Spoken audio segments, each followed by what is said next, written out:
All right, so it's time for weekly or an installment of welding information, I guess is what we're calling this.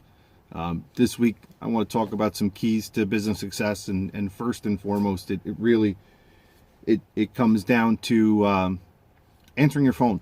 A lot of guys talk about marketing and all these other things, and physically having a phone number that people can call reliably and get a hold of you is probably one of the most important things that you can do.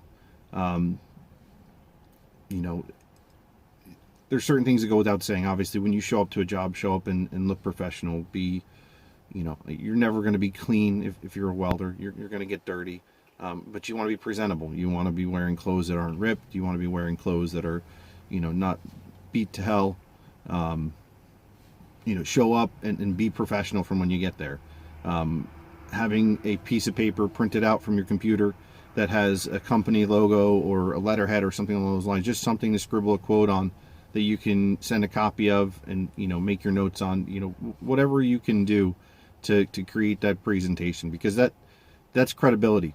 If you take the time to do that, it shows your attention to detail.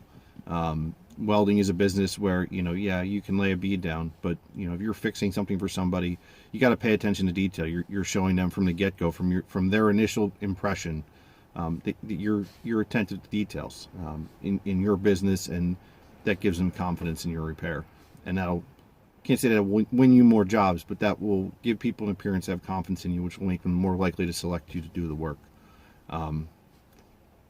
Answering the phone is very, very important. If you miss a call, you're basically missing a lead. And by lead, I mean a prospective customer. It's a very, very tough field to get work in, because there's a lot of welders, at least in the Northeast, there's a lot of welders out there. So you have to kind of set yourself apart. You have to be able to answer the phone. I have a Bluetooth headset that goes in my ears that I wear throughout the day. I actually don't have it today because I wasn't working any jobs or driving anywhere. Other than some pickups, and I could just pull over and answer the phone. But I will typically wear a Bluetooth so that I can be in the middle of a job, take my hood off, take my mask off, and just answer the phone. I use a company called Grasshopper for my phone line. They give you the prompts, they set it all up. You can pretty much do anything with that. I've gotten comments, guys are like, you're a small operation, but you have 3 extensions. Well, I have my extension set up as, one extension is customer service, one extension is vehicle repairs, one extension is mobile welding. So when the person calls, they get immediately into my system and it's answered. And then they're prompted into, one of those areas. Or if they stay on the line, it automatically transfers to my cell phone. But when they pick a selection, I already have an idea of what they're calling about, because the phone Grasshopper says Grasshopper, call for extension 2, 1, 3. So I have a predisposition, or I know what they're planning to talk to me about. It also cuts out a lot of the troll calls, the info callers, because they have to make a selection. And I don't get a lot of those calls coming through, at least not at the moment. It gives me a local number. Because I'm a local service, I'm not serving nationwide. So having a local phone number that comes back to the town I work out of gives me the appearance of a local business instead of some cell phone exchange or, whatever the case may be. It's relatively inexpensive. They have different plans. I'm on the lowest plan because I don't do a lot of phone calls, but I do enough that, the system is warranted. I really like having it. It's worked very, very well for me. You don't have to do that, but you can. But answering the phone is so important, and answering it, professionally. When I answer the phone, I say the custom, the business name, and how may I help you? Good morning, things of that nature. You just want to be professional in every interaction that you can have. When it comes to actually doing the job, you have to do it to. There's no such thing as 150% of your ability, but you have to do it to 100% of your ability. The job's got to be. I don't want to say perfect, because there's going to be jobs that aren't perfect, but you have to do the job from start to finish to the best of your ability. If you want them to come back, if you want to create repeat customers, you have to give them a product that they're that they feel that what they're paying for is what they got. If you, in the words of a friend, put down a gorilla snot weld, and they look at it and they see a bill for $200 or $300 or whatever it is, they're not going to have much confidence in you. You're probably not going to get a call back. But if they look at it and it looks like a good weld, because they don't know what a good weld looks like, and you can highlight this 100 ways to Tuesday. A good weld isn't necessarily a pretty weld, but people need to see something that looks like a weld that they would expect. With their limited knowledge. And a little bit of knowledge is a dangerous thing, because they know what a weld is supposed to look like. They know what it looks like on high-end items and things of that nature. And that can be very, very troublesome, because there's just some welds that don't always come out so great looking. And typically they're the ones that everybody sees. I don't know why it works that way. Your best weld always comes out in a spot that no one's ever going to look at. And that's just the way it goes sometimes. I always strive to do my best, but if you're not working with great material, or it's super light gauge, or whatever the case may be, some welds don't always come out great. Everybody has a bad day. You have an off moment, but you want to make sure that it holds. You want the repair to work, but B, you want it to look right. You want them to feel good about the job you did, and obviously you want to feel good about the job you did. Another thing with business is you want to make sure that you're always upfront and honest with people. You don't want them to feel like you're gouging them, or you're changing the price midstream. If you run into a problem, you want to stop and take the time and inform them that. If you get to a point where you were quoting a job for $400 and you realize it's going to take you 2 to 4 hours longer because of something that you didn't see, or something that is beyond what you originally started and you need to fix as well, you need to tell them that before you do it. You can't just go and do it. A lot of people are working on a budget, and they're working with the number that you gave them to start with. I do my best, and I hate quoting up front. I hate saying this job is going to be this amount of money, but a lot of people want that. And unfortunately, the customer's always right, however you want to look at it. Sometimes you just have to do it. Sometimes you have to put that number out there. I've done quotes where I'll put out a number and I'll say, you haven't given me a total number of, I'm doing a balcony job. You haven't given me a total number of balcony panels I need to make for you. Each additional panel is going to cost X amount of money to fabricate and get materials for. And if we go over the allotted number that we've quoted for at this point, this is what it's going to be. Or I'll do repairs. I'm doing this repair this many times. If you do additional repairs, it's going to cost this per additional repair. And I'll put that right in the quote. I email all my quotes. I use a program called Street Invoice, which is good. It's another program. Everything gets backed up to their system. It's worked out very, very well for me, and it affords me the ability to send an estimate, keep track of what estimates are open, and there's other programs out there, QuickBooks and things of that nature. This one just works for me. It goes right to my smartphone. I can do it from my smartphone, my tablet, whatever I happen to have with me that day. And again, that goes back to the professional look. A lot of people are surprised that I'm a small company when they see the paperwork that I'm putting out and the things that I'm sending to people, but that's a very big part of it. Small business owners, they say, are working 100-hour weeks, 16-hour days, sunrise to sundown. And it's the truth.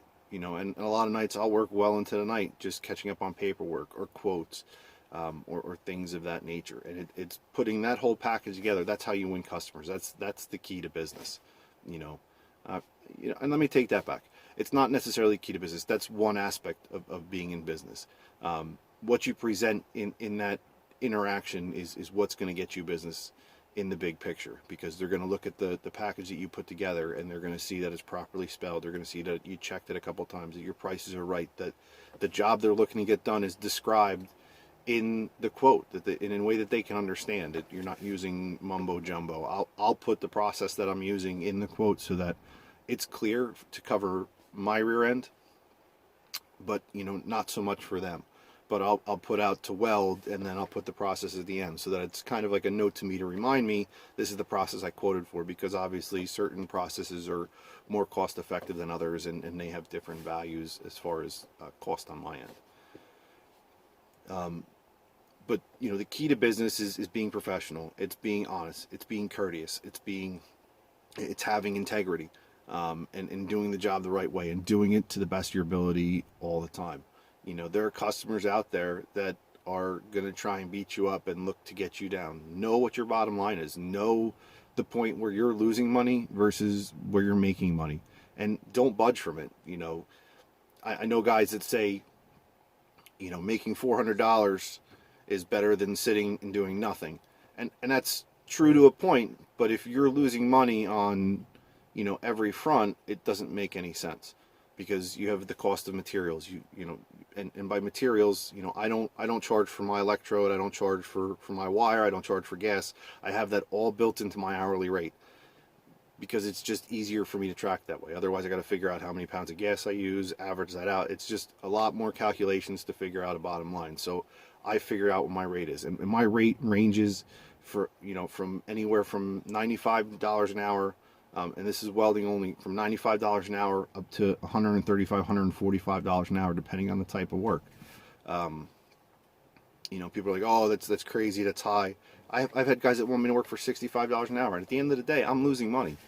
I have the cost of acquisition, which is, everything that I put into, business cards, online ads, my website, all that stuff. And then I have insurance on top of that. You add all those costs in and it adds up real quick. So you have to figure it out.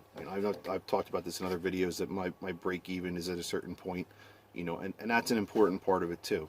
But when you're dealing with customers and you get somebody that's trying to beat you right off the bat, you probably don't want them as a customer. It's a take it or leave it deal. If they want to find somebody that can do it for $250, let them find somebody that'll do it for $250 if you're at, $350 or $400. Because if you're cutting yourself that much, you're probably, cutting off your nose to spite your face. You're cutting yourself so low that there's very little margin for you to make money. And we're not doing this to weld for people for the sake of welding.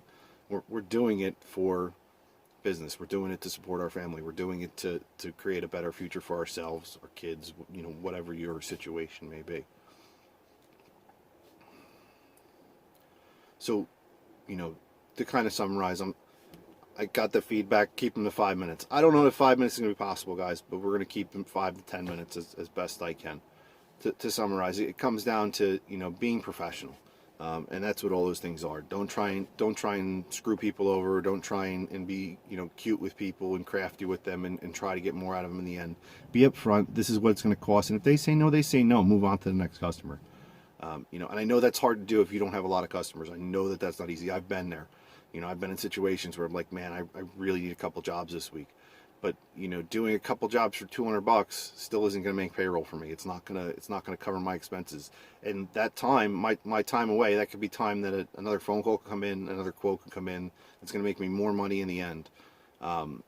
So it's really tough to do, but you have to kind of discipline yourself to do it. If it's something on the side, if you can work them out to come to wherever your location is, or you can find some way to cut your operating costs, great. But for mobile welding, again, Chucky 2009 talks about having minimums. Minimums are so important. I've had a lot of people. I got a phone call last week. They wanted me to weld their grandmother's bed. I don't even know where to start with that. But when I explained the minimum, the question was, so if you come out, it's $500 no matter what. Yes, that's what it is. That's my minimum, because it's very expensive to do business here in North Jersey. And I have a certain number of dollars that I need to make to break even on that. The cost of having the truck, the cost of having the equipment on, the cost of having the insurance for it, and the driving time, the time I lose. To do an hour repair, I'm going to lose 3 hours. It's 20-30 minutes to the job, half an hour, 45 minutes to set up, hour to do the job, half an hour, 45 minutes to break down, and then another half an hour back. That's 3 hours gone for $100. Is it worth it? In my case, no. But that same job, I'll tell them to come. Hey, listen, come up to my yard. I have a rental space. It's not great. I work out of a C box, but we can do the same repair, and we can do it for $85 or $95 an hour, and we work it out that way. And that's just my way of, trying to get them as a customer still. But you get people that just don't understand the trade, and they're calling you, and that makes it tough, because people think that welding is magic. And I mean that. Like, people really think it's magic. They think that you can just come in, zip a weld in, and you're done in 10 minutes. and that they're going to get away with this huge deal, and they're going to save money. And you really have to be honest and upfront with them. And that's a prime example. Listen, it's probably going to be cheaper for you to replace the bed or the bed frame than it will be for me to weld it if you can't bring it to me. You bring it to me, I might be done in half an hour, and I might only charge you $50. But if I come to you, I have to charge you that, because I'm burning time from other jobs. I'm burning time from other places that I have to be. I have to be compensated for that. And that's discipline. That takes time. If you have nothing going on and you want to take on a job for less than you normally would, that's fine. But I would be cautious and let the customer know, listen, if I get an emergency call, I'm going to have to leave. I have customers that expect me on an emergency basis. If somebody else calls while I'm here, please understand that, I'm doing it at this rate. If I have to go, I have to go. Or if you're scheduling with them to do a job, understand, make sure they understand up front that because they're getting a bargain or a deal, that they're not going to be the highest priority customer. That comes at a premium, that comes at a cost. You want to be number one, you got to pay the money, pay the toll, whatever you want to call it. Forgive me, the whatever escapes me. I can't even think of that. It's been a long day. We're just finishing up Nor'easter number 4. So that's all I have for now. Any questions, hit me up in the comments. Cheers.